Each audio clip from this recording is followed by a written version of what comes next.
السلام علیکم ورحمۃ اللہ وبرکاتہ۔ تمام سامعین سے میری گزارش ہے کہ قریب قریب آ جائیں، جو حضرات باہر کھڑے ہیں وہ بھی مسجد کے سے اندر آ جائیں۔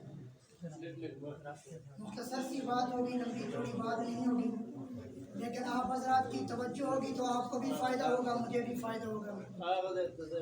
قریب قریب آ جائیں انشاءاللہ۔ مسجد کے آداب کا خیال رکھیں۔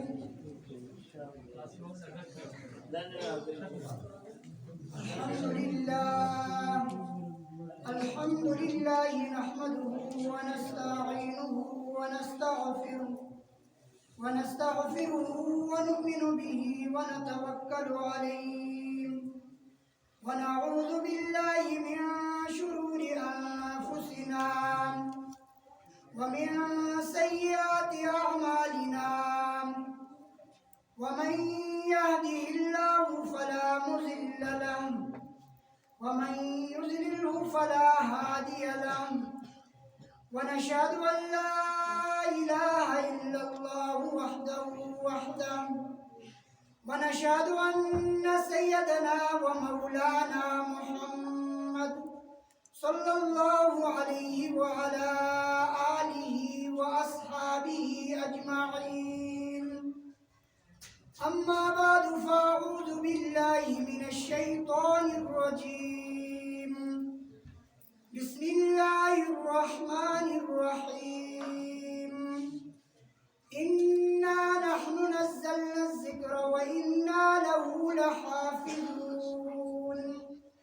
وقال الله تبارك وتعالى في مقام آخر: ألف لام ميم ذلك الكتاب لا ريب فيه هدى للمتقين، وقال النبي صلى الله عليه وسلم: من قرأ حرفا من كتاب الله تعالى فله حسنة، ولكن أقول ألف لام ميم حرف، ألف حرف ولام حرف وميم حرف، أو كما قال عليه الصلاة والسلام۔ معزز سامعین، میں نے آپ کے سامنے قرآن کریم کی چند آیات اور حضور صلی اللہ علیہ وسلم کا ایک فرمان تلاوت کیا ہے۔ ان آیات کریمہ اور نبی اکرم صلی اللہ علیہ وسلم کی احادیث مبارکہ پر بات کرنے سے پہلے میں اس قاری صاحب کو مبارکباد پیش کرتا ہوں جنہوں نے الف لام میم سے والناس تک پورا قرآن کریم سنایا۔ پھر اس کے بعد میں ان لوگوں کو مبارکباد پیش کرتا ہوں جنہوں نے قاری صاحب کے پیچھے پورے 30 پارے قرآن کریم کے سنے۔ سامعین محترم، تورات بھی اللہ کی کتاب ہے، انجیل بھی اللہ کی کتاب ہے، زبور بھی اللہ کی کتاب ہے، قرآن بھی اللہ کی کتاب ہے، لیکن فرق کیا ہے؟ اللہ رب العزت نے تورات کو نازل فرمایا تو پوری تورات نازل فرمائی، حفاظت کی ذمہ داری نہیں اٹھائی۔ انجیل جب نازل فرما رہے تھے اس کے بعد اس کی حفاظت کی ذمہ داری اللہ نے نہیں اٹھائی، زبور کی اللہ نے حفاظت کی ذمہ داری نہیں اٹھائی، قرآن کریم کی حفاظت کی ذمہ داری خود خالق کائنات نے اٹھائی۔ اللہ رب العزت نے فرمایا: اِنَّا نَحْنُ نَزَّلْنَا الذِّكْرَ وَإِنَّا لَهُ لَحَافِظُونَ، بے شک یہ ذکر، یہ قرآن ہم نے نازل کیا ہے اور ہم ہی اس کی حفاظت کریں گے۔ قرآن اللہ کی وہ کتاب ہے جس نے انسانیت کو سنوارا ہے، قرآن اللہ کی وہ کتاب ہے جس نے انسانیت کو انسانیت سکھائی ہے، قرآن اللہ کی وہ کتاب ہے جس نے انسانیت کو معرفت سکھائی ہے۔ علامہ ابن قیم رحمہ اللہ نے اللہ رب العزت کے معرفت کے 10 علوم لکھے ہیں، ان میں سے سب سے افضل سبب جو ہے وہ قرآن کریم ہے۔ آپ دیکھ لیں، قرآن کریم کے ساتھ اگر کسی انسان کی نسبت ہو جائے وہ انسان عظیم ہو جاتا ہے۔ اسی طرح قرآن کے ساتھ ایک کپڑے کی نسبت ہو جاتی ہے، وہ کپڑا معزز بن جاتا ہے۔ ویسے ہم عید کے لیے کپڑے خریدنے کے لیے بازار میں جاتے ہیں، اعلیٰ قسم کا کپڑا خریدتے ہیں، اور پھر دکاندار سے ہم کہتے ہیں کہ تمہارے پاس کوئی فالتو کپڑا ہے؟ وہ پوچھتا ہے کہ آپ نے کیا کرنا ہے؟ ہم اسے کہتے ہیں قرآن پر غلاف چڑھانا ہے، قرآن کا خلاف بڑھانا ہے، تو وہ دکاندار فری میں ہمیں وہ کپڑا عطا کر دیتا ہے۔ اس کپڑے کو ہم لے کر آتے ہیں گھر میں، اس کپڑے کا ہم غلاف بناتے ہیں، غلاف بنانے کے بعد اس کپڑے کو قرآن کریم کے اوپر چڑھاتے ہیں، تو سب سے پہلے انسان اس کپڑے کو بوسہ دیتا ہے، پھر قرآن کریم کو بوسہ دیتا ہے۔ یہ قرآن کے ساتھ اس کپڑے کی نسبت ہے۔ پھر وہی کپڑا ہم اس کپڑے کو باہر گھیر پہ نہیں پھینکتے، نیچے نہیں گراتے۔ وجہ کیا ہے؟ اس کپڑے کی نسبت قرآن کے ساتھ ہوگی۔ اسی طرح ایک پھٹی ہے، ہم ویسے اپنے گھر کے لیے فرنیچر بناتے ہیں، اعلیٰ لکڑی تلاش کرتے ہیں، اور آخر میں ہم اس مستری سے کہتے ہیں تمہارے پاس کوئی فالتو لکڑی ہے؟ وہ کہتا ہے آپ نے کیا کرنا ہے؟ وہ ہم کہتے ہیں کہ ہم نے قرآن کریم کے لیے ٹپائی بنانی ہے، رحیل بنانی ہے، میز بنانی ہے، تو وہ جو مصری ہوتا ہے وہ ہمیں وہ لکڑی عطا کر دیتا ہے، اور پھر ہم اس کو لا کر مسجد میں رکھ دیتے ہیں۔ تو کوئی بندہ یہ نہیں چاہتا کہ اس ٹپائی پر ہم پاؤں رکھ دیں، کیونکہ اس ٹپائی کے ساتھ نسبت ہوگی۔ کیا اتنا بڑا انسان جس کی نسبت قرآن کے ساتھ ہو جائے، اللہ رب العزت اس انسان کو چھوڑ دیں گے؟ نہیں، رمضان المبارک کے مہینے کو دیکھ لیں، چھوٹا سا حافظ قرآن ہوتا ہے، اس حافظ قرآن کو مصلی رسول تک لانے والی چیز کیا ہے؟ وہ چیز قرآن کریم ہے۔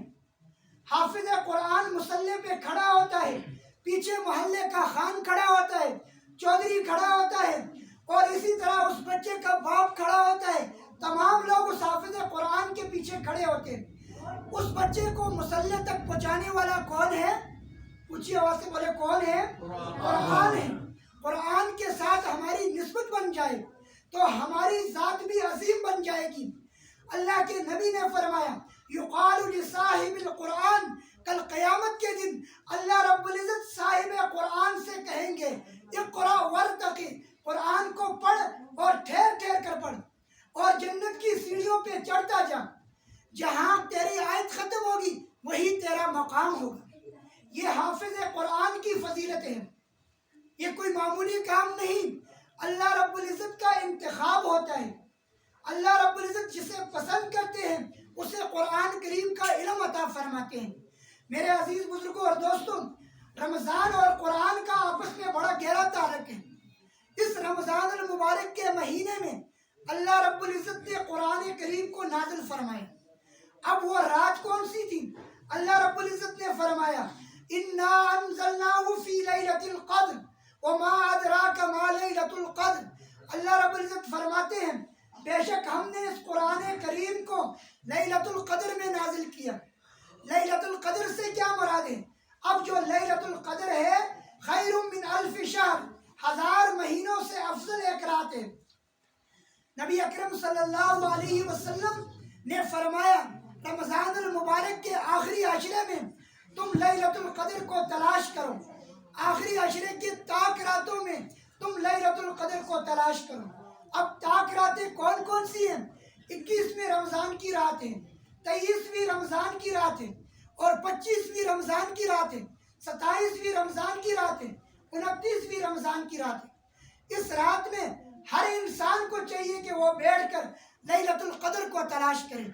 اب لیلۃ القدر کی جو رات ہے یہ 1000 مہینوں سے افضل ہے، اور لیلۃ القدر کے مہینے میں، رمضان المبارک کے اس مہینے میں ایک رات ہے جو 1000 مہینوں سے افضل ہے۔ تو جس نبی پر اللہ نے قرآن اتارا وہ نبی کتنا محبوب ہوگا۔ میرے عزیز بزرگوں اور دوستوں، نبی اکرم صلی اللہ علیہ وسلم نے فرمایا من قرأ حرفا من کتاب اللہ تعالی، جو بندہ کتاب اللہ کا ایک حرف پڑھے اس کے لیے 10 نیکیاں ہیں۔ آگے اللہ کے نبی نے فرمایا ولیکن اقول الف لام میم حرف، میں یہ نہیں کہتا کہ الف لام میم ایک حرف ہے، بلکہ الف الگ حرف ہے، لام الگ حرف ہے، میم الگ حرف ہے۔ تو تو رمضان المبارک کے اس بابرکت مہینے کی اللہ رب العزت ہمیں قدر کرنے کی توفیق عطا فرمائے۔ سامعین محترم، رمضان المبارک کے افطاری کے وقت اللہ رب العزت 1,00,000 آدمیوں کو جہنم سے نجات دیتے ہیں، اور عید کی جو رات ہوتی ہے 1,00,000 آدمی جتنے پورے رمضان کے مہینے میں اللہ نے جہنمیوں کو جہنم سے نجات دی، عید کے رات میں اللہ رب العزت اتنے جہنمیوں کو جہنم سے نجات دیتا ہے۔ اسی طرح ایک مرتبہ ایک واقعہ سناتا ہوں۔ امام احمد اور امام شافعی 4 بڑے ائمہ ہیں۔ کون کون سے ہیں؟ کون کون سے 4 بڑے ائمہ ہیں؟ جی کسی کو یاد ہو؟ 4 بڑے ائمہ ہیں۔ ایک امام اعظم ابو حنیفہ رحمۃ اللہ، دوسرے امام شافعی رحمہ اللہ، تیسرے امام مالک رحمہ اللہ، چوتھے کون سے؟ امام احمد بن حنبل۔ یہ 4 بڑے ائمہ گزرے ہیں۔ ان میں سے امام احمد بن حنبل یہ امام شافعی رحمہ اللہ کے شاگرد ہیں۔ ایک مرتبہ امام احمد بن حنبل رحمہ اللہ امام شافعی رحمہ اللہ کے پاس آئے، مہمان بن کر کے آئے۔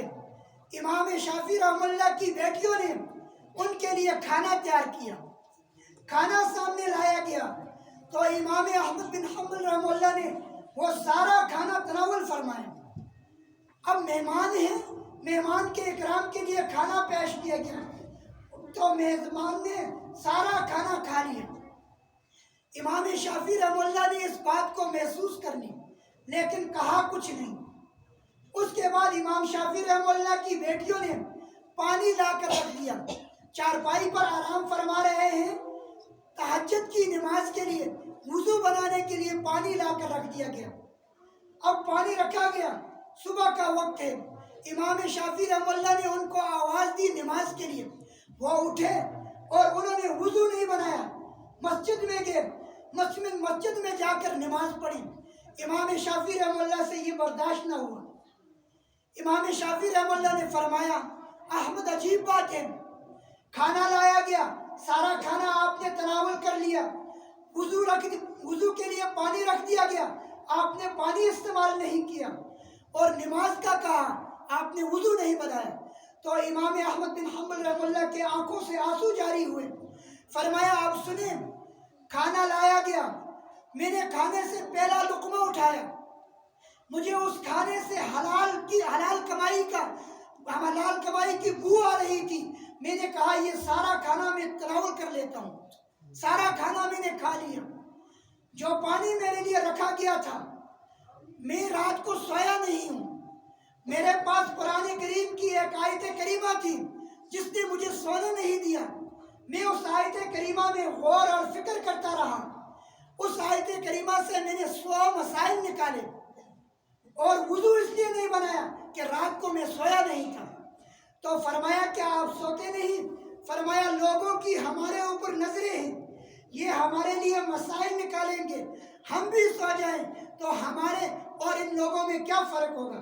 تو میرے عزیز بزرگوں اور دوستوں، ہمارے جو اکابرین تھے انہوں نے بڑی محنتیں کی ہیں، لہٰذا آپ کے سامنے میں حافظ قرآن کی فضیلت اور عظمت بیان کی ہے۔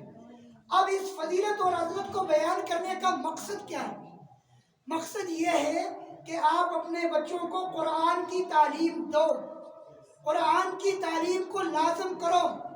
یہ بچہ کل حافظ قرآن کے بارے میں آتا ہے کہ حافظ قرآن کے والدین کے سر پر کل قیامت کے دن اللہ رب العزت ایک تاج سجائیں گے، اس تاج کی روشنی 14ویں چاند کے روشنی سے زیادہ ہوگی۔ اور اسی طرح حافظ قرآن کل اللہ رب العزت سے کہے گا کہ اے اللہ، دنیا میں میں تیرا کلام پڑھتا رہا، میں نے تکلیفیں برداشت کی، آج میں دیکھ رہا ہوں میرے خاندان کے لوگ میرے آنکھوں کے سامنے جہنم میں ڈالے جا رہے ہیں۔ تو اللہ رب العزت حافظ قرآن سے فرمائیں گے کہ تو اپنے خاندان کے 10 آدمی، ایسے 10 آدمی جن پر جہنم واجب ہو چکی ہے، ان کی شفاعت کر اور ان کو جنت میں لے کر جا۔ اس لیے اپنے بچوں کو قرآن کی تعلیم دیں گے نا، یہ ارادہ کریں کہ اپنے بچوں کو ہم قرآن کی تعلیم دیں گے۔ اب تنگ تو نہیں ہوئے؟ اگر تنگ ہوئے تو میں اپنی بات کو ختم کر لیتا ہوں، اگر تنگ نہیں ہوئے تو ایک حدیث اور ایک واقعہ بیان کرتا ہوں۔ نبی اکرم صلی اللہ علیہ وسلم نے فرمایا الصوم جنہ ما لم یحرقها، روزہ ایک ڈھال ہے یہاں تک کہ وہ پھاڑ نہ ڈالے۔ اب ڈھال کا کیا مطلب ہے؟ جب کوئی بندہ کسی کے ساتھ جنگ کرتا ہے، لڑائی کرتا ہے، تو وہ اپنے آپ کو بچانے کے لیے کوئی چیز استعمال کرتا ہے، بچانے کے لیے، دشمن سے اپنے آپ کو بچانے کے لیے سہارا لیتا ہے، اسے ڈھال کہا جاتا ہے۔ اسی طرح انسان کا جو دشمن ہے شیطان، شیطان سے بچنے کے لیے جو ڈھال ہے وہ روزہ ہے۔ معلوم یحرقها، کہ یہ تمہیں پھاڑ نہ ڈالے۔ کیا مطلب پھاڑ ڈالنے سے؟ روزے کی حالت میں انسان غیبت نہ کرے، روزے کی حالت میں انسان چغل خوری نہ کرے، روزے کی حالت میں انسان بے حیائی کے کام نہ کرے، روزے کی حالت میں انسان فحش گوئی نہ کرے۔ پھاڑ نہ ڈالنے کا مطلب یہ ہے، اب ایک بندے نے روزہ بھی رکھا ہے اور اس کے ساتھ ساتھ وہ گالیاں بھی دیتا ہے، روزہ بھی رکھا ہے اس کے ساتھ وہ قطع تعلقی بھی کرتا ہے، روزہ بھی رکھا ہے روزے کے ساتھ وہ غیبت بھی کرتا ہے۔ اب غیبت کے بارے میں اللہ کے نبی نے فرمایا الغیبت اشد من الزنا، غیبت جو ہے یہ زنا سے بھی زیادہ سخت ہے۔ غیبت سے مراد یہ ہے کہ اپنے مسلمان بھائی کا گوشت کھانا۔ اب ہم نے روزہ رکھا ہوتا ہے لیکن ہم دوسرے انسان کی غیبت کرتے ہیں، تو غیبت سے ہمیں احتیاط کرنی چاہیے۔ اور اسی طرح فرمایا لا يدخل الجنت قاطع، قطع تعلقی کرنے والا جنت میں نہیں جائے گا۔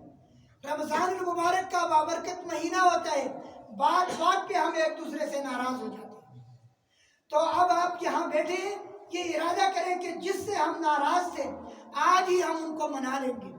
اللہ کے نبی ایک مرتبہ خطبہ ارشاد فرما رہے تھے، ممبر پر تشریف آئے، ممبر پر آئے، پہلی سیڑھی پر پاؤں مبارک رکھا، فرمایا آمین، دوسری سیڑھی پر پاؤں مبارک رکھا، فرمایا آمین، تیسری سیڑھی پر پاؤں مبارک رکھا، فرمایا آمین۔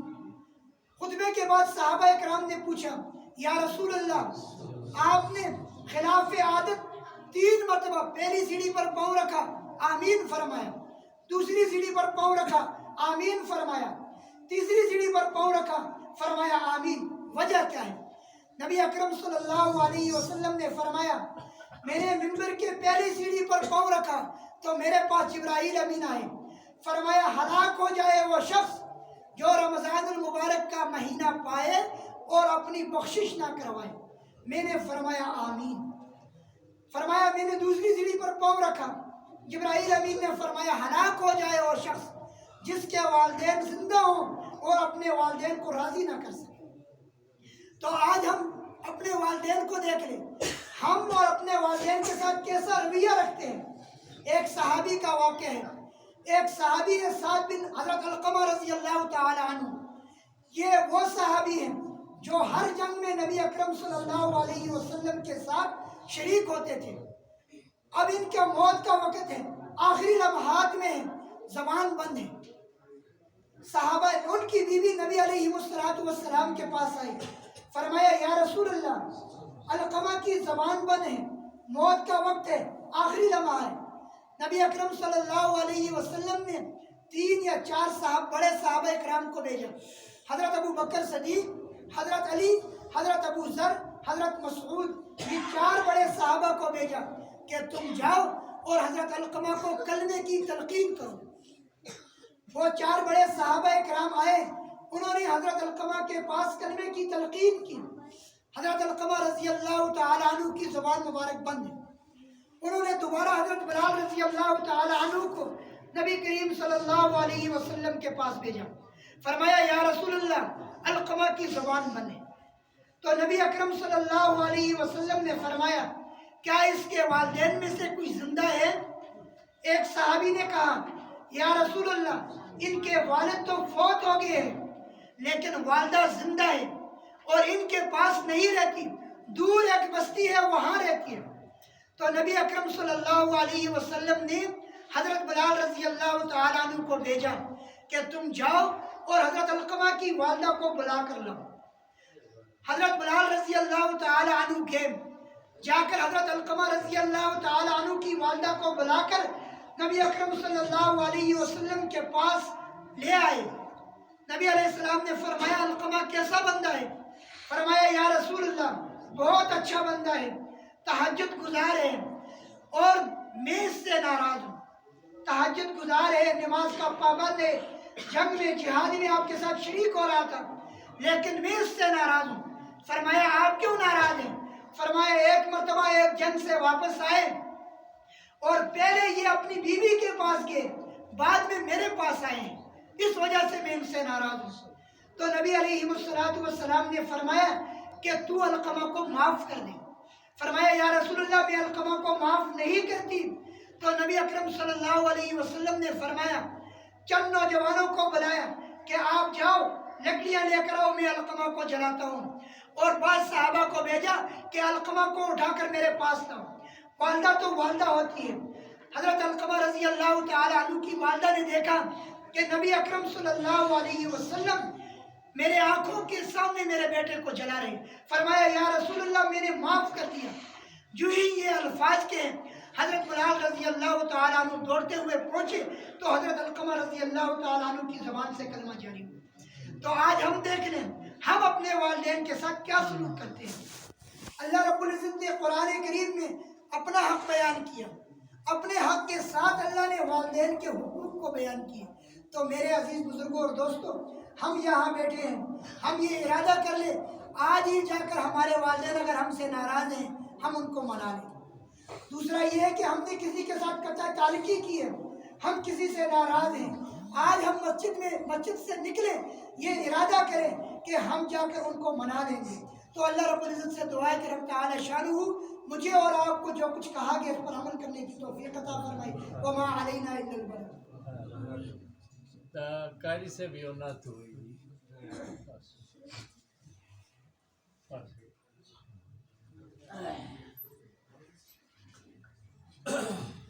میں نعت رسول محمد صلی اللہ علیہ وسلم کے لیے دعوت دیتا ہوں قاری ریاض صاحب کو کہ وہ آئے اور اپنے مخصوص انداز میں نعت رسول محمد صلی اللہ علیہ وسلم پیش کریں۔